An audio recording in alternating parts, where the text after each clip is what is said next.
ये वीडियो देखने से पहले हमारे चैनल को सब्सक्राइब करें, लाइक करें और शेयर करें। हेलो नमस्कार दोस्तों। तो आज की जो हमारी वीडियो का टॉपिक है वो है argument in favour of free trade and argument in favour of protection trade. यानी कि हम इस वीडियो के अंदर हम ये जानेंगे कि मुक्त व्यापार के कुछ फायदे क्या है, मुक्त व्यापार के बारे में जो लोगों ने उसके फेवर में आर्ग्यूमेंट दिया है, उसके पक्ष में जो तर्क रखे हैं वो भी जानेंगे, और हम ये भी जानेंगे कि प्रोटेक्शन ट्रेड के फेवर में जो तर्क दिए हैं, उसके पक्ष में जो तर्क दिए लोगों ने वो भी जानेंगे।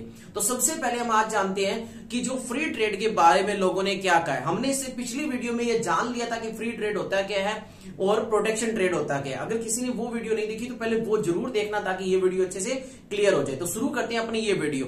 फ्री ट्रेड के फेवर में हम कुछ बातें जानते हैं। तो सबसे पहले देखो कि आर्ग्यूमेंट हम शुरू कर रहे हैं इन फेवर ऑफ फ्री ट्रेड यानी कि मुक्त व्यापार के पक्ष में तर्क।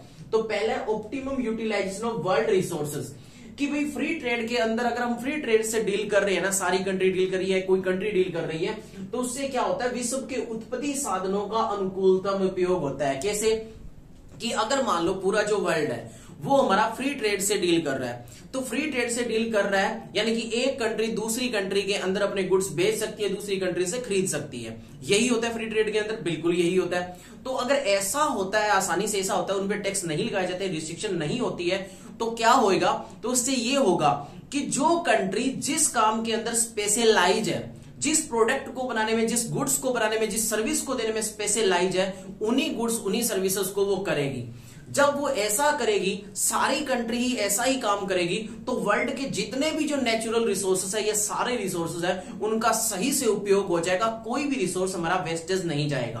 तो पहला हमारा क्या था, optimum utilisation of world resources. तो इससे सारे रिसोर्सेस का सही से उपयोग हो जाएगा, सदुपयोग हो जाएगा, अनुकूलतम उपयोग हो जाएगा। दूसरा देखते हैं मैक्सिमम सेटिस्फैक्शन टू कंज्यूमर। भाई जो उपभोक्ताओं को अधिकतम संतुष्टि मिलेगी, कैसे मिलेगी, कि देखो भाई जब फ्री ट्रेड से डील करते हैं ना, तो उपभोक्ता जो कंज्यूमर होता है ना, उसके सामने सिर्फ उसी कंट्री के ही गुड्स और सर्विसेज नहीं होती कि भाई उसी कंट्री के ही वो गुड्स और सर्विसेज खरीद सकता है, नहीं यूज कर सकता है, ऐसा नहीं है। क्योंकि फ्री ट्रेड से अगर डील कर रहा है तो उस कंज्यूमर के सामने पूरा बड़ा जो वर्ल्ड है उसके मार्केट उसका ही है। अगर उसको जहां पे जो गुड सही लगता है वो ले सकता है, और साथ ही साथ उसको सही क्वालिटी की, अच्छी क्वालिटी की, क्योंकि अब आपको पता है कि फ्री ट्रेड होगा तो कंपटीशन अच्छा होगा, मार्केट में कंपटीशन अच्छा होगा, तो आपको पता है जो क्वालिटी है वो भी अच्छी होगी और जो उसके रेट है वो भी कम होंगे। तो इससे उपभोक्ता को अच्छी क्वालिटी के गुड्स और सस्ते रेट में मिल जाएंगे, तो उनको संतुष्टि ज्यादा मिलेगी या नहीं मिलेगी, मिलेगी भी। और क्या है, वस्तुओं के बाजारों का विस्तार यानी कि एक्सपेंशन ऑफ मार्केट, जो इससे ऊपर वाले से ही लगभग जुड़ा हुआ है।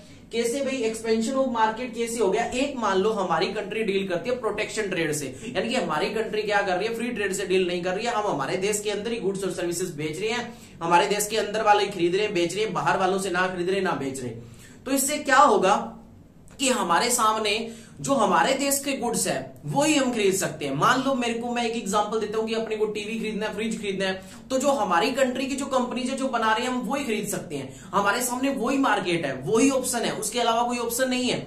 लेकिन जब हम फ्री ट्रेड से डील कर रहे हैं ना, तो हमारे सामने बहुत बड़ा मार्केट है, हमारे सामने बहुत बड़ी वैरायटी मिल जाएगी गुड्स की। हम अपने देश की टीवी को अगर ना चाहे तो ना खरीदे, हमारे सामने पता नहीं कितनी वैरायटी के टीवी, फ्रिज, जो भी हम गुड्स आइटम खरीदना चाहते हैं वो हमारे सामने मिल जाएंगे। तो फ्री ट्रेड से क्या होता है, कंज्यूमर के लिए बहुत बड़े वैरायटी का क्या मिल जाता है, उसे मार्केट मिल जाता है। तो ये बेनिफिट होता है अभी कि वस्तुओं का विस्तार होता है, बहुत बड़ा मार्केट होता है फ्री ट्रेड से। नेक्स्ट क्या है, रिस्ट्रिक्शंस ऑन मोनोपोली, मोनोपोली के ऊपर रोक लगता है। मोनोपोली का मतलब होता है एकाधिकार की प्रवृत्ति। अच्छा, मोनोपोली एकाधिकार की प्रवृत्ति होती क्या, तो मैं बताता हूं, देखो सुनना अच्छे से। जब हम मान लो कोई कंट्री ऐसा डील कर रही है कि भाई ना तो हम बाहर बेचेंगे गुड्स, ना हम खरीदेंगे, यानी कि वो किससे डील कर रही है, वो कर रही है प्रोटेक्शन ट्रेड लगा रखा है उन्होंने। तो ऐसा करने से क्या होगा, हम मान के चलते हैं कि कोई स्पेशल टाइप की गुड्स बनाने वाली उस कंट्री के अंदर फिर कुछ ही की फर्में हैं, क्योंकि आपको पता है कि कोई भी गुड्स बनाने वाली ऐसे नहीं है कि बहुत ज्यादा हो जाएगी फर्में। अगर हम वो फ्री ट्रेड से डील नहीं कर रहे हैं तो फिर ऐसा ही होगा, क्योंकि अगर हम फ्री ट्रेड से डील कर रहे हैं तो उसी टाइप की गुड्स बनाने वाली, उसी टाइप की सर्विस देने वाली हमारे सामने बहुत ज्यादा संख्या में क्या होगी, इंडस्ट्रीज होगी, कंपनी होगी। लेकिन जब हम प्रोटेक्शन ट्रेड से डील करेंगे तो उस टाइप की गुड्स या सर्विस देने वाली कुछ ही की हमारे सामने कंपनीज होगी, कुछ ही की इंडस्ट्री होगी। तो उससे हमें नुकसान क्या होगा, उससे हमें ये होगा कि भाई उन जो इंडस्ट्रीज है ना उनकी मोनोपोली चलेगी, जो वो उनका रेट रखना चाहे वो रखेंगे, क्योंकि उनको पता है कि लोगों को आना हमारे पास है, क्योंकि और तो कोई है नहीं बेचने वाला। तो जब हम फ्री ट्रेड से डील करते हैं तो ये मोनोपोली खत्म हो जाती है। फिर बहुत ज्यादा मार्केट के अंदर उसी गुड्स को बेचने वाले सेलर होते हैं और बायर तो होते ही होते हैं बहुत ज्यादा। तो इसलिए कंपटीशन ज्यादा होता है तो मोनोपोली जो होती है उसको खत्म होती है, यानी कि एकाधिकार की प्रवृत्ति पर रोक लगता है। नेक्स्ट देखो, protection in crisis of world's all countries. सबसे बड़ी बात देखो, विश्व के सभी देशों की संकट काल में रक्षा मिलती है। ये देखो भाई कि जब मान लो किसी कंट्री के अंदर कोई क्राइसिस आता है, क्राइसिस का मतलब मान लो वहां पे बहुत ज्यादा बारिश हो गई है, या वहां पे बारिश हुई नहीं है, वहां ड्रॉट पड़ गया, फेमाइन हो गया है, या वहां पे कोई स्पेशल टाइप की पैंडेमिक फैल गई, जैसे अभी क्या फैली हुई है, अभी कोरोना फैली हुई है, पूरे वर्ल्ड को इसने झकझोर करके रख दिया, आपको पता है। तो अगर कोई कंट्री फ्री ट्रेड से डील कर रही है ना, तो उसको दूसरी कंट्री भी उसकी हेल्प करेगी, उसको दूसरी कंट्री भी हेल्प करेगी। अगर उसको किसी चीज की नीड है तो वो दूसरी कंट्री से क्या कर सकता है, इंपोर्ट कर सकता है। तो ये बेनिफिट होता है फ्री ट्रेड का। जब आप फ्री ट्रेड कर रहे हो तो आपके साथ पूरा दुनिया आपके साथ है। आपको जो चीज चाहिए, आपके पास मान लो अकाल पड़ गया, आपके पास फूड ग्रेन की कमी है, आपके पास किसी पर्टिकुलर चीज की कमी है, तो आप उसे इंपोर्ट कर सकते हो। और वैसे भी आपको पता है वो फाइनेंशियली सपोर्ट भी करते हैं ऐसे टाइम पे दूसरी कंट्रीज। ठीक है भाई।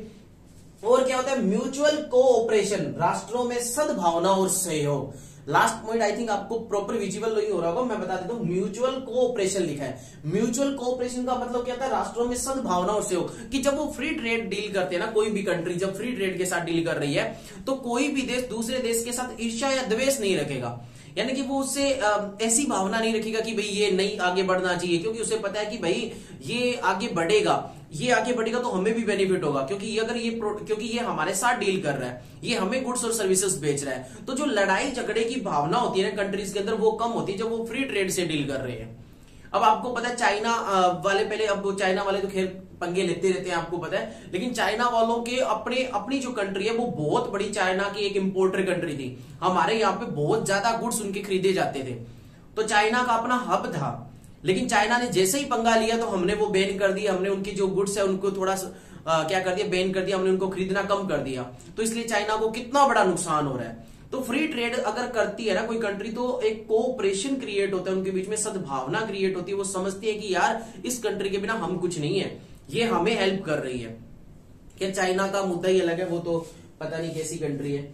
ठीक है, तो ये था हमारा क्या है, म्यूचुअल कोऑपरेशन। अच्छा, ये मैंने 6 पॉइंट एक्सप्लेन करे हैं, आप स्क्रीनशॉट ले लेना, मैं बाद में साइड में हो जाऊंगा। अब मैंने तो इसमें 6 पॉइंट ही एक्सप्लेन करके आपको बताए हैं कि ये है argument in favour of free trade. लेकिन हम जरूरी थोड़ी अच्छा ट्रेड है, हम और भी कर सकते हैं। जैसे मान लो एक 7 मैं बना देता हूं, जिससे इससे क्या होगा कि जब हम फ्री ट्रेड के साथ डील करेंगे ना, तो इंडस्ट्रियलाइजेशन होएगा।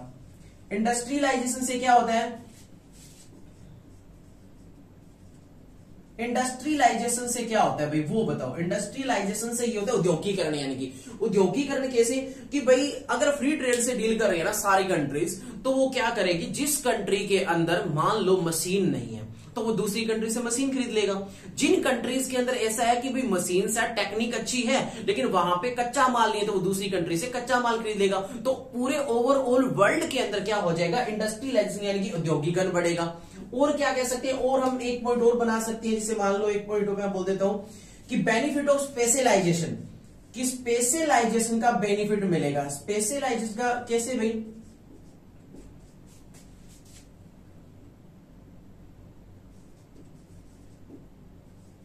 स्पेशलाइजेशन का बेनिफिट कैसे मिलेगा भी, बेनिफिट ऑफ स्पेशलाइजेशन। स्पेशलाइजेशन का मतलब क्या था, विशिष्टीकरण के लाभ। कि भाई वो कंट्री जिस चीज के अंदर मतलब एक्सपर्ट है ना, जिस चीज के अंदर उनकी लेबर स्किल है, उसी को वो गुड्स बनाएगी ना, तो उसकी कॉस्ट कम आएगी, उसकी कॉस्ट कम आएगी, उसकी क्वालिटी भी गुड्स की अच्छी होगी। तो ऐसे करके पूरे वर्ल्ड के अंदर है ना, मतलब अच्छी क्वालिटी की गुड्स बिकने लग जाएंगे और लोगों को सस्ते रेट में भी मिलने लग जाएंगे। ये भी बेनिफिट मिलेगा। और क्या मिलेगा भी, और क्या हो सकता है देखो भी, और आप सोच के देखो कि अगर हम फ्री ट्रेड से डील कर रहे हैं तो और क्या होएगा। एक और बना सकते हैं क्या कि भाई इंप्रूवमेंट होएगी। किसमें इंप्रूवमेंट होएगी, जो टेक्निक है प्रोडक्शन की उसमें सुधार होएगा। तो मैं एक और पॉइंट बना देता हूं कई जगह, हाँ जी जगह बना देते हैं हम, इंप्रूवमेंट इन